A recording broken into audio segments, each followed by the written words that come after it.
Hey there, everybody. Thanks for joining us for our webinar today, Consumer Data Privacy Legislation, a look at what is coming and how it will impact your organization. Today we have guest speaker Miguel Llopiz from IBM, as well as Scott Burt, our president and CEO here at Integro. Before I hand it over to Scott, I would just like to remind everybody that we will be having polls throughout the presentation, so look out for those so you can cast your answers. Throughout the presentation, also feel free to ask questions, and we will get to those at the end. And lastly, there's a survey at the end of the webinar that we would really appreciate you filling out. That's all I have for housekeeping, so I will hand it over to you, Scott. Awesome. Thanks, Mary Kate. Appreciate it. Hey, everybody. Thank you for joining us. This is Scott Burt, President and CEO here at Integro.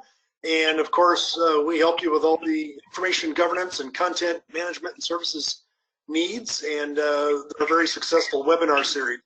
We're having a special guest speaker today, and we're going to be going a little bit longer than our normal half hour. We're aiming for 45 minutes, and we have a content-packed, value-packed time, so we might run a little bit long. We'll see here, but I do tell you, I will share with you that I've attended many California Consumer Privacy Act presentations and heard speakers, technologists to businesses to lawyers, and I'm really I think that Miguel here has a great set of value and for you to listen here and to take in and leverage. So we're really excited to have Miguel joining us. Miguel works with IBM in the Unified Governance and Integration, or UGI, practice in North America, specializing around the governance aspects here, and speaks around the world on this topic, and it is highly regarded. So we're flattered to have Miguel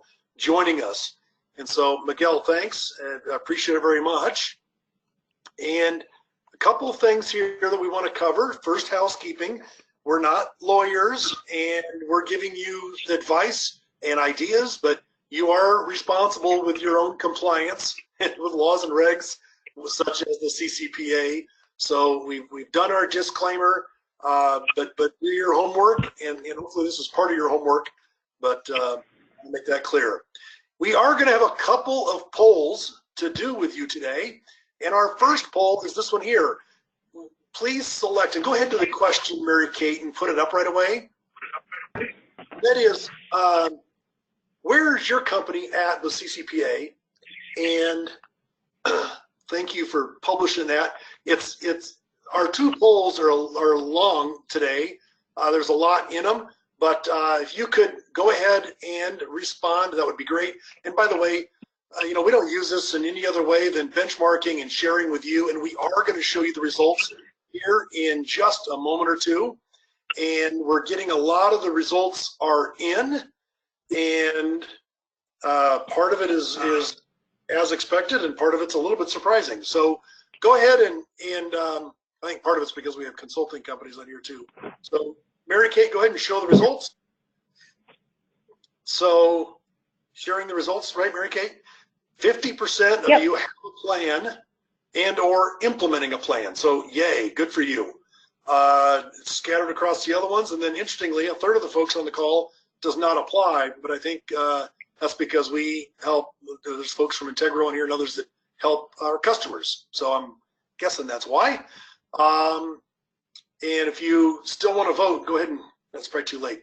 So anyway, that's interesting. Miguel, I got to introduce here, by the way, guys. Miguel has, as he was just saying, been working on his computer all day, and everything's been working great.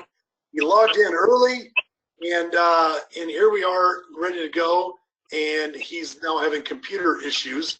So he cannot screen quite yet as we go forward. So Miguel, flying blind a little bit here, but I'm going to be showing your first screen, the P&L, the income statement. Okay, thanks, Scott. I appreciate that, and my apologies. This is one of those funny things that occur with technology, so can't be helped. I'll try to do the best I can from memory and walk through this as quickly as possible.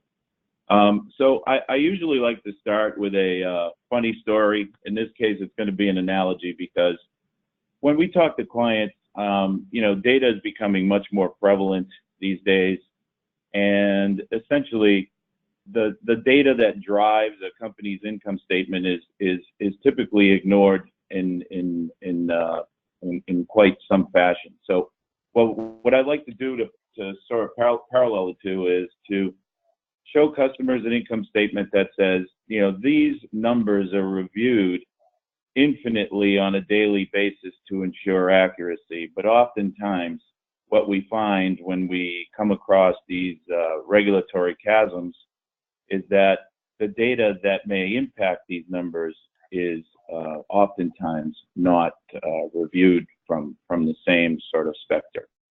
So when I look at this, I say, you know, financial models and income statements are extremely accurate and extremely reviewable by many parties.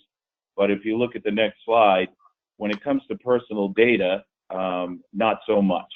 So we have all sorts of personas that are trying to, for one reason or another, in this case, risk mitigation and brand protection, are trying to get their arms around where personal data lives. And oftentimes we lose track and we introduce or create risks for the organization. So everybody remembers the sort of genesis of this data protection onslaught that we're all under was the event in March of 2018 around Cambridge Analytica. And I also say, if you haven't seen the documentary, The Great Hack, I advise you to see it. It's quite revealing and actually quite frightening. But Cambridge Analytica was obviously found to have manipulated data elements and had connected to many data points from Facebook without essentially the permission or the consent of those folks, and it created quite the havoc that's now rolled into things like GDPR, CCPA, New York Shield, and all the other laws that are coming down the pike. So let's talk about CCPA and the California Consumer Privacy Act. Essentially, there are 5 essential rights of the California Consumer Privacy Act, and it's all around Californians need to know what type of information is being collected, whether it's being sold, their right to opt out, and obviously their right to access the categories of information that is being collected about them, and also the right to non-discrimination of services or pricing as a result of either opting out. If you look at the general areas of focus, the scope is fairly clear. It's an organization that has $25 million or more in revenue.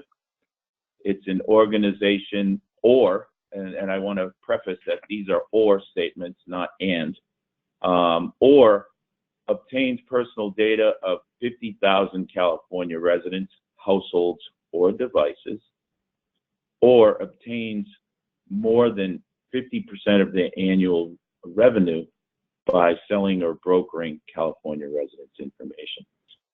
The reason I say that is because I'll try to filter it down to the most basic form, and the likelihood is if you're a $25 million or greater organization and you obtain any personal data from a California resident, this law may impact you. So personal information description here is quite broad. I ask you to read the descriptor because it has some fairly funky things such as gait patterns and biometric descriptors. So please take a look at it, and obviously always review this with your legal counsel to ensure that the interpretation of the law is accurate. On the next slide, we continue the themes, and again, the primary themes are choice, non-discrimination, reasonable security, which is kind of funny when I look at reasonable security pressures. When I look at procedures and practices because the breach reporting period is quite tight. I believe it's 45 days, and they will grant you one extension of up to 90 days to respond to breaches.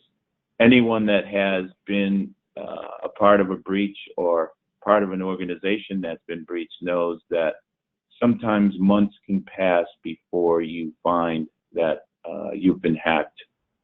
I think we reach poll question number 2 now, Scott. Thank you, and you're doing great, by the way. Thanks, Miguel. So, guys, which California Consumer Privacy Act requirement will be most difficult for you to address? Go ahead and open that polling. And go ahead there. I'm starting to get some results in. Thank you very much. Probably have to read them. There's several different choices.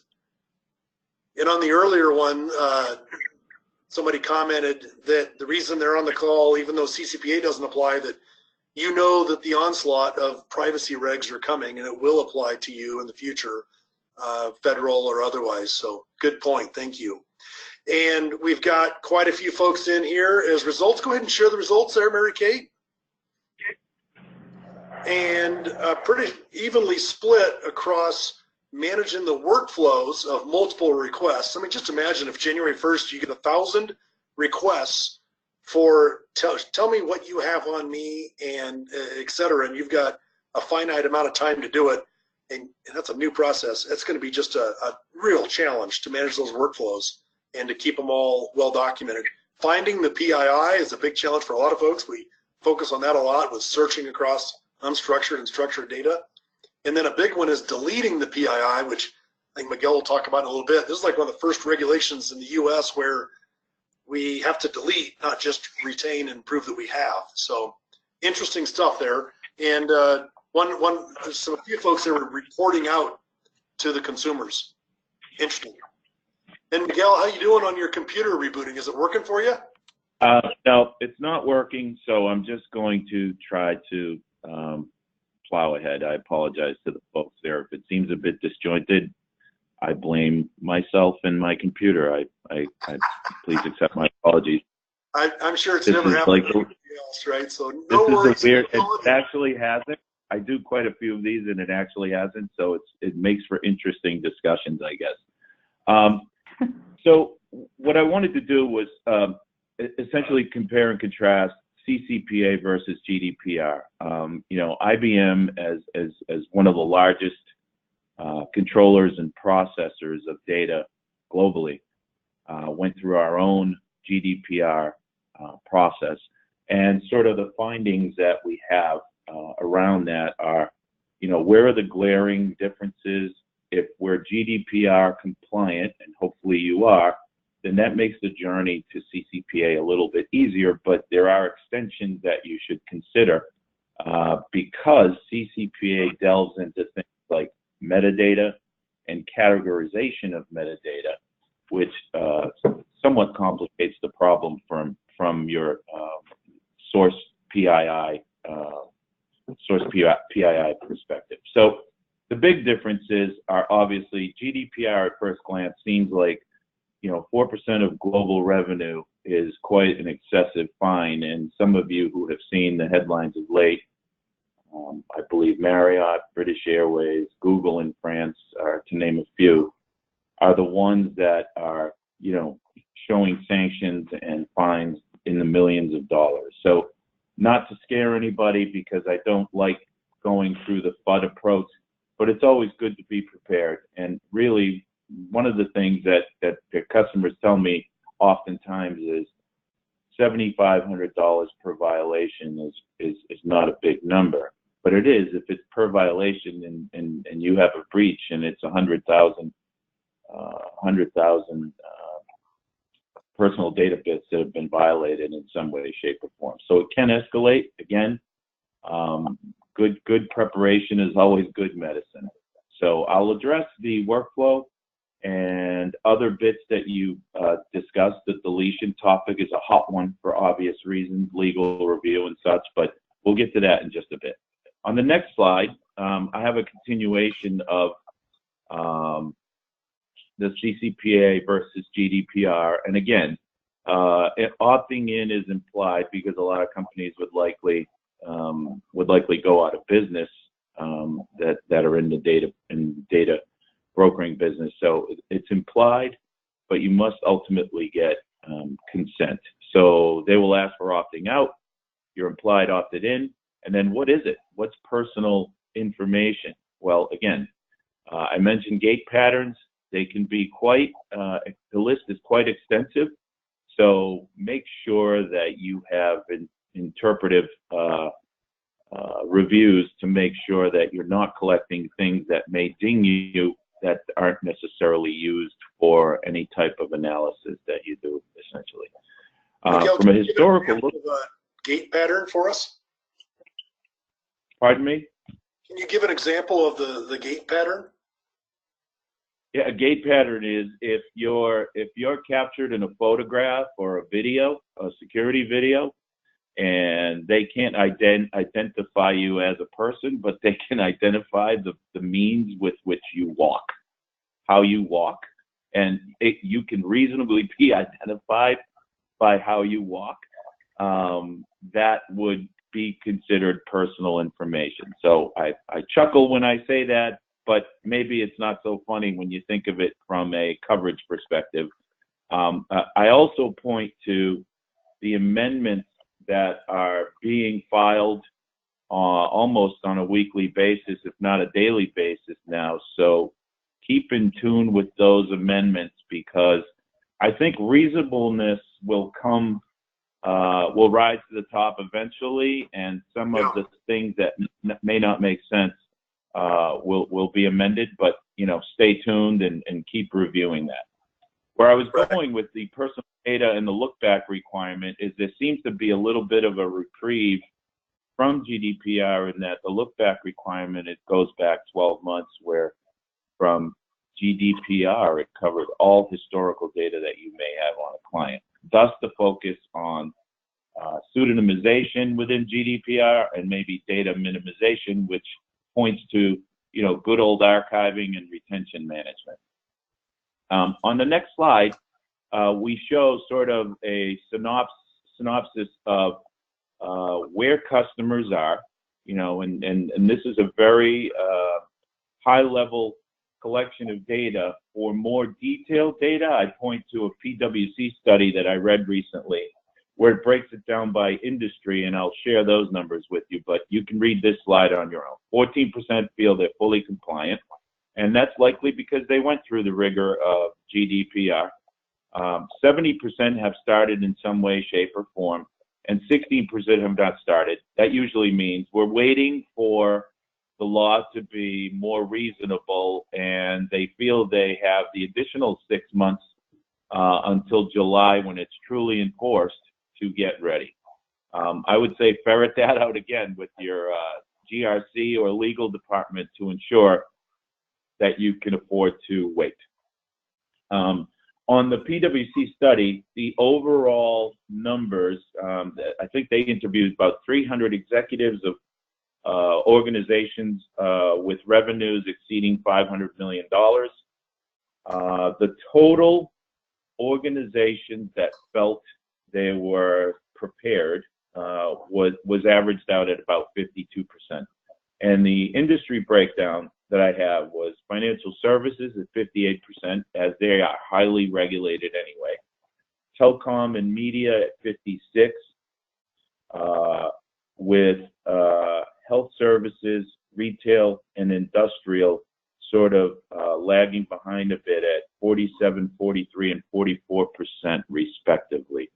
So if you're in financial services, there's a high likelihood that you're doing okay, but the mountains of data that you need to sift through and the mountains of repositories and shadow IT repositories that may be present likely put you in that other remnant 42%. But again, that's why we're here, to talk about that and to discuss like organizations, how organizations like IBM and Integro work to help you get through that. I also wanted to point to this little resource that I mentioned previously, and this is the CCPA Amendment Tracker. This site, it's a wealth of information around privacy, and it really breaks it down and boils it down to its simplest form. I love going to this site because everything is succinct and it addresses everything that you could possibly want to know from a privacy professional's point of view. Yeah, I think so that's as I mentioned earlier, the California Consumer Privacy Act is but one of the laws that we have to be concerned with. And as these scale, as you'll see on the next slide that has a little graphical highlighted state-by-state graph, at this point in time, they hadn't included Colorado, which already has its own law as of, I believe, last September. But you can see that this is coming, and the organizations that are mired in these frameworks are waiting for a federal umbrella to come and sort of save the day. But we do see a framework sort of developing out of this. So, for example, Maine has a law where they've created a data broker registry, which seems to be much more focused on organizations that are in the brokering of data, and it seems to be a lot more reasonable than some of the things we've seen within the CCPA. And obviously, the CCPA being the first of many to have such a hammer here in the U.S. is going to ultimately, take the most hits from organizations that have to abide by it. But what we're espousing is a governance framework that lends itself to dealing with the issues at hand. You mentioned workflows, obviously reporting requirements, both internal and external, and clearly the taking of data inventory and being able to get at that source data is critical. So on the next slide, it sort of reiterates the point of the privacy wave coming in the U.S. So not only is it, geez, I've got all these regulations, but they all call for a different sort of on-ramp, if you will. Some, like Colorado, talk about data minimization, which, to me implies, hey, I need to have some sort of an archive in place where I can put everything into and apply a retention and disposal policy to and have automation help me with this problem so I can keep my data footprint minimized. However, when you look at it from a data and information management standpoint, you talk about working with data analytics, which we both our corporations, our organizations do with clients at all times. It's striking the balance between what data is useful from an analytics perspective, what can I really keep to monetize and build a trusted relationship with my clients, and what should I dispose of rudimentarily, right? So those are the balances that we need to strike, and our governance framework, I feel, does a very good job of helping clients kind of sift through the chaff and get to the actual important parts of the matter. So where do we do? How do we kind of view this, and how do we future-proof from a privacy program standpoint? Well, clearly, IBM and Integro both have services organizations that can, help you with maturity assessments and guide you through the maze of what's important, what are the areas that I need to concentrate on, and where am I going to get the biggest bang? Because at some point, you're going to have to understand the impact points within the organization. You're going to have to come up with gaps that need to be addressed more readily, but also be mindful of the fact that it's not just about risk mitigation. It's also about being able to pivot and say, now that I've sort of covered myself from the risk perspective. How do I help clients? How do I build a trust bridge, if you will, with my clients so that they are more ready to provide me more information and create a more intimate relationship that helps both parties, right? That's the name of the game.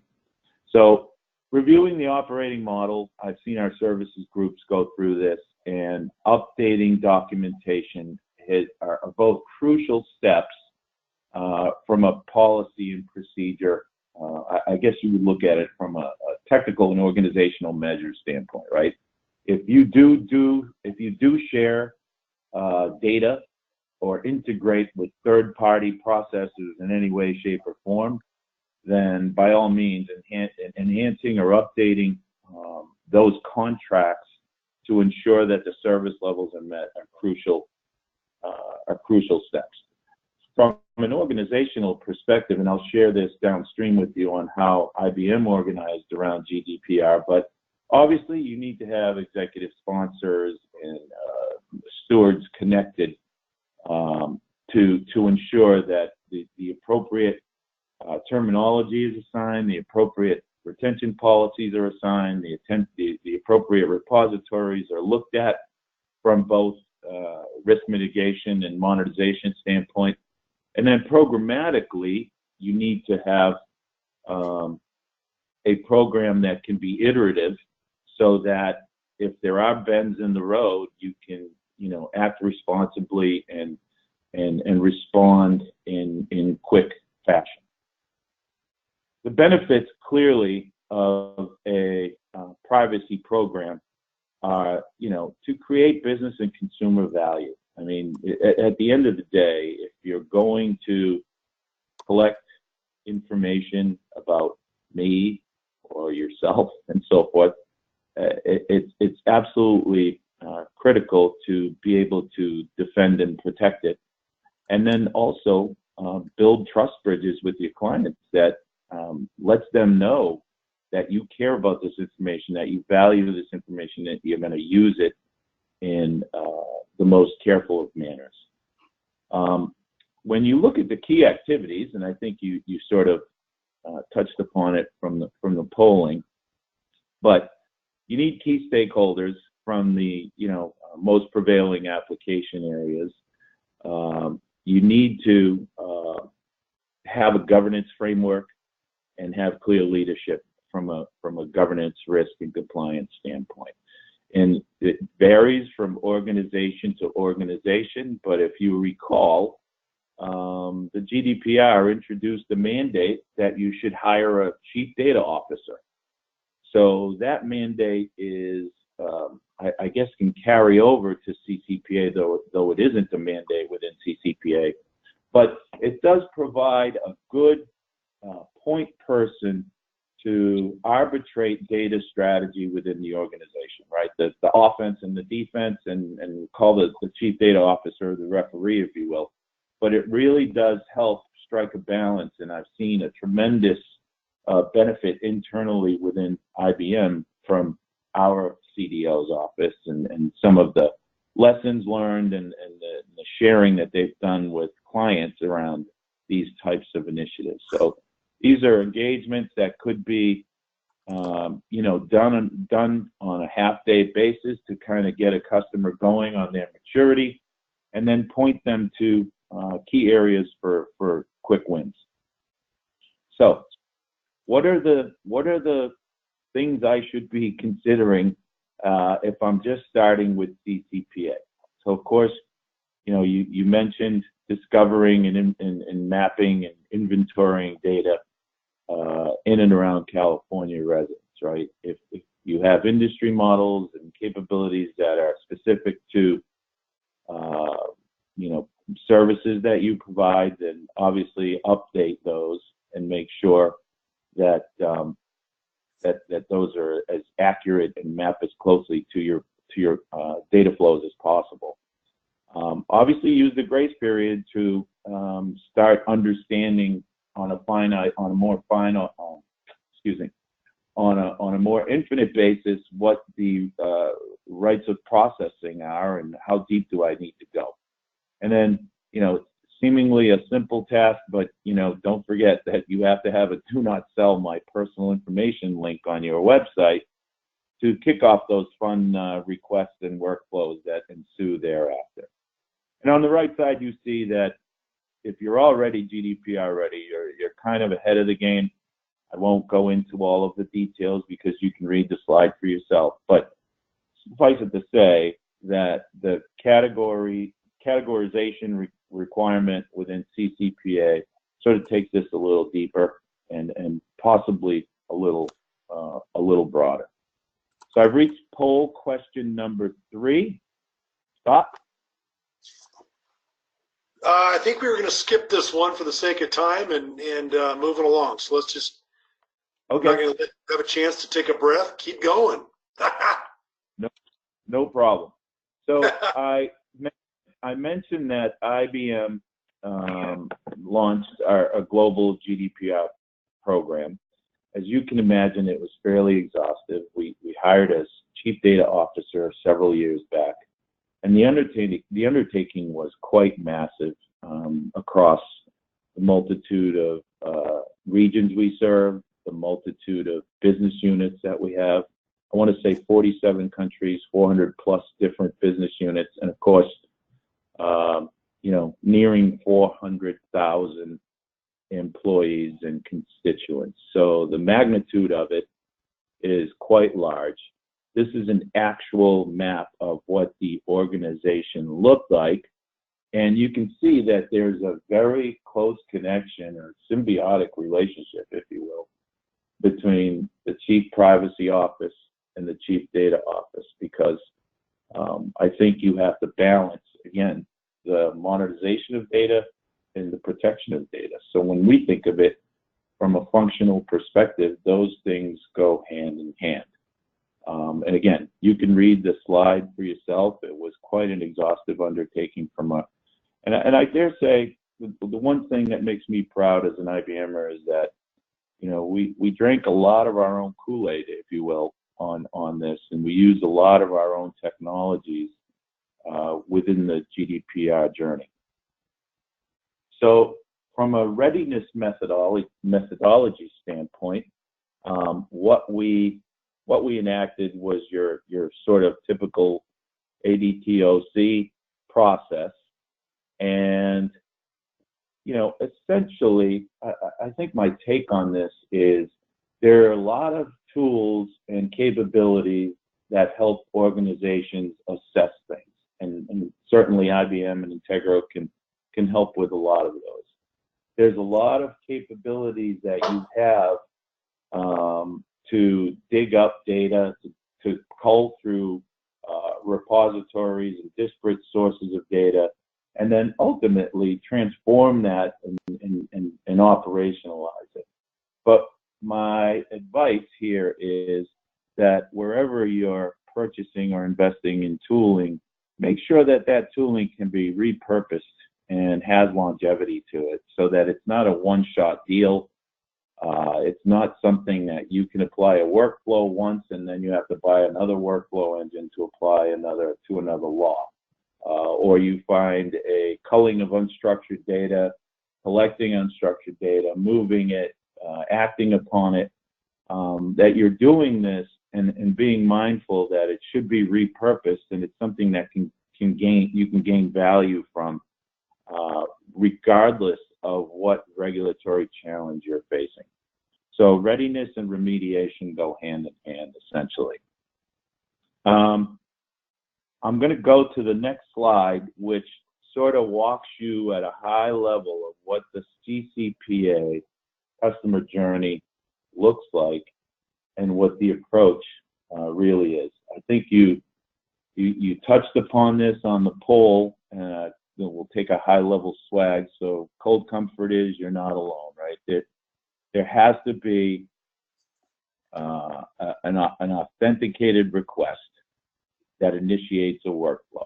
Workflow is a big deal because it can have tentacles dependent on your data landscape and dependent on the size of your organization. So having a robust workflow engine that can be deployed in such a way that can allow you to spin it up, spin it out, and repurpose it as needed is important. Now, from IBM's perspective, we have two such workflows that we promote. But I always say to clients, look, this is a 3-4-headed monster. The workflow is crucial. The reporting is crucial. But I think without the ability to understand your data, those things sort of fall on their face. So I'm not trying to create a debate or minimize the fact that workflows are important. They certainly are. And I say to clients, if you have a workflow engine that can be spun up quickly and modified quickly, then by all means use it. But where I'm going with this is don't forget about the data, because our journey as IBM and the journey that our clients have gone on, they've spent way more time on data discovery tasks and data mapping tasks than they themselves anticipated. And the reason for that is oftentimes there's a tremendous vault of unstructured data within the organization that nobody knows about. There's shadow IT, there's test data repositories out there and test databases that the company has essentially abandoned and has not disposed of, that can present tremendous amounts of problems. So those are sort of the three high-level processes, but when you look at this sort of under the hood, I'll go to the next slide, and this will be my closing slide. And there will be a test on this later, right? Yeah, there'll be a test on it later, sure. You really, if you look at this from a workflow standpoint, and please ignore the legends because they could, they could relate to you or they could not. These can be modified to your specific flows and pieces. But when you look at this, you look at the most common, the likely most common entry point for access requests, and that's going to be the web. You have to kick off some sort of a workflow that helps you with addressing those five types of requests we discussed. And the most challenging one, which from the customer's perspective seems to be the easiest one. I want to delete everything, please. And then you can just go and delete everything either manually or procedurally. But don't forget, it's really quite a diluted statement when it comes to the law, because the deletion exceptions sort of make this a more interesting, workflow that will involve legal review in some way, shape, or form. So if you're providing goods and services to that client and there's a contractual relationship, they call this legal basis in GDPR, but there's a contractual relationship with that client. If you're leveraging that client's information to protect his data, obviously for penetration testing and all kinds of cool cybersecurity tests, if there are legal obligations, if it's on legal hold. So, you have to always balance value and duty and make sure that you understand where the trash lives so you can take it out as frequently as possible. So please be mindful of the deletion exceptions, because we have a lot of flexibility in how we deal with it, but it is not a trivial task to delete data from clearly from structured repositories if you've been building data warehouses and transformations along the way that leverage that. So there will be integration points and impact points that you need to consider before you do that. And I would highly suggest that this specific legal review process be buttoned down prior to going about this in light fashion. So I look at the lower left corner as sort of where I live and where Scott lives and his organization lives. But again, you may have a lot of these tools in place already to leverage and to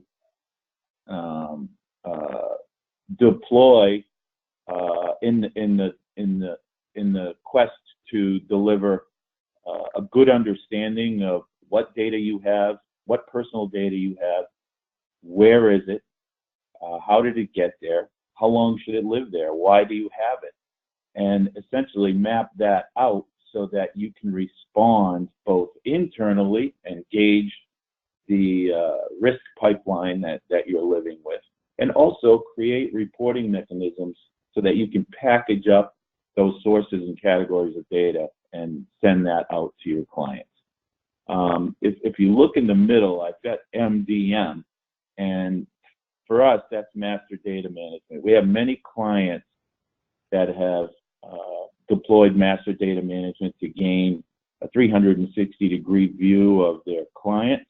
And this presents you a great opportunity to start that mapping exercise at an application level.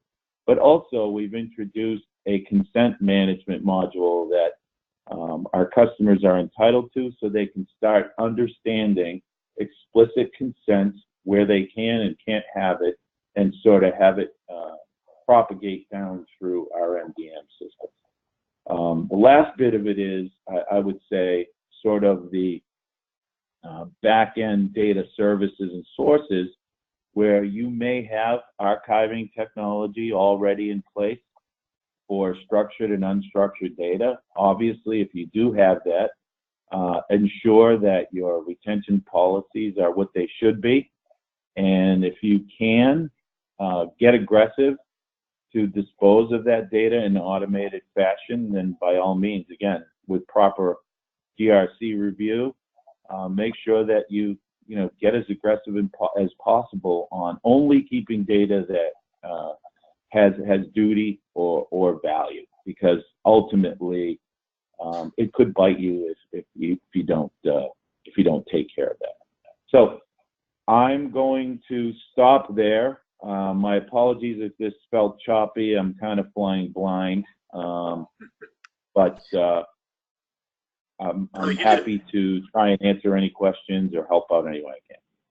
Miguel, I thought you did great there, and information rich. A lot of the presentations I've seen have been high level, and these last couple slides have been, I think, real meaty with a lot of value for folks, and hopefully the folks on the call agree as well. So we are taking questions. The best way to enter them, type them into, we have so many people on the call, we can't just open the line to talk.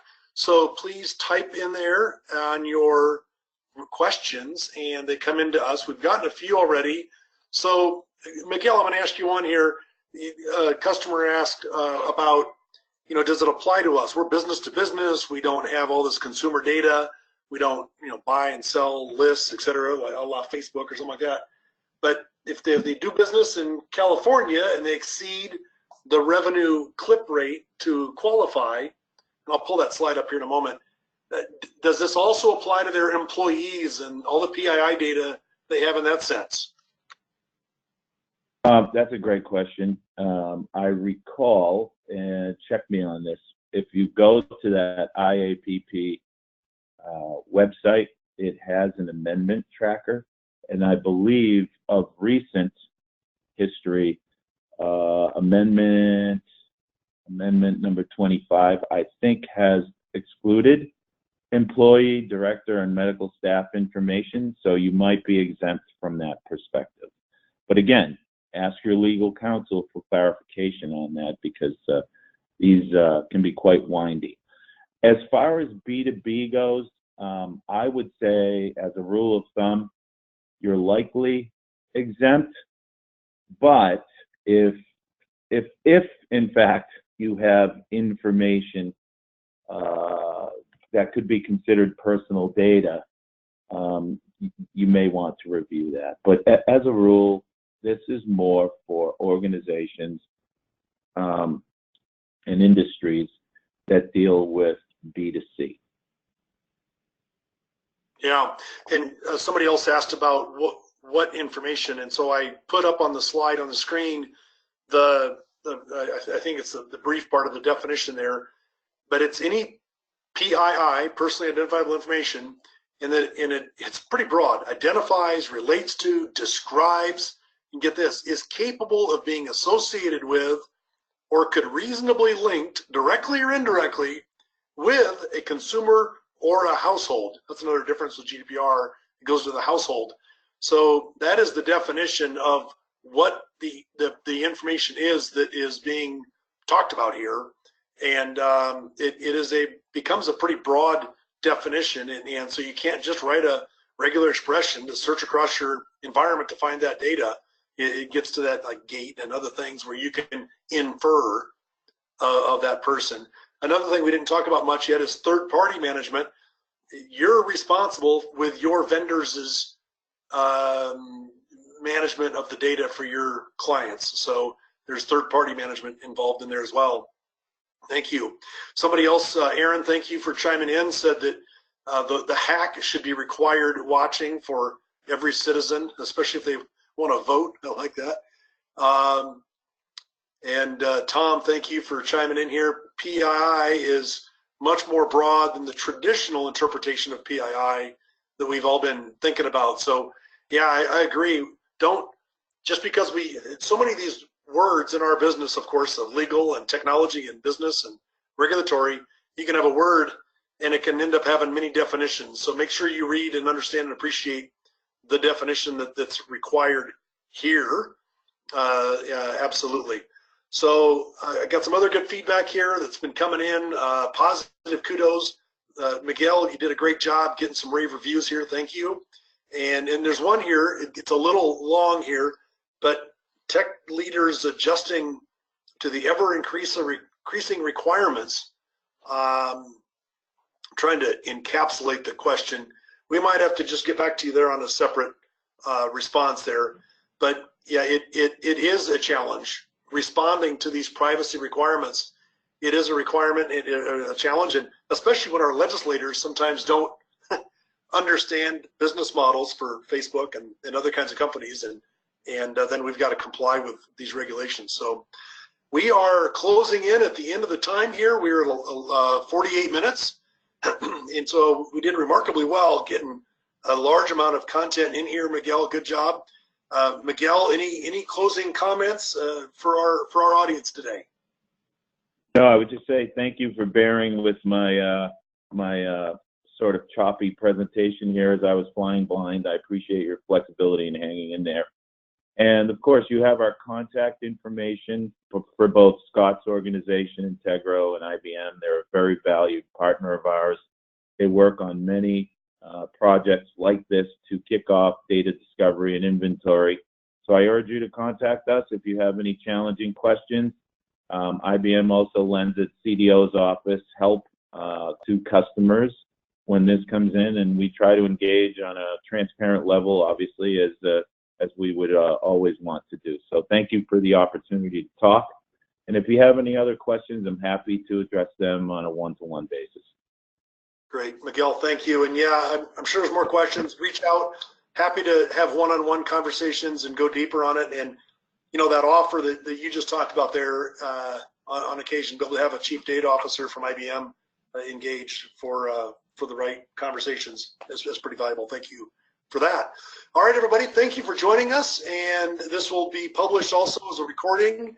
And we have all of our other webinars are recorded and published. And we really get a lot of rave reviews around our webinar series. So I'd encourage you to look out there at the inventory of webinar and content that we have up there. A lot of great information. And we try to keep these very educational and not just, you know, hey, look at our widget kind of webinars. So hopefully you find value in them. Thanks, everybody, and have a great Thursday.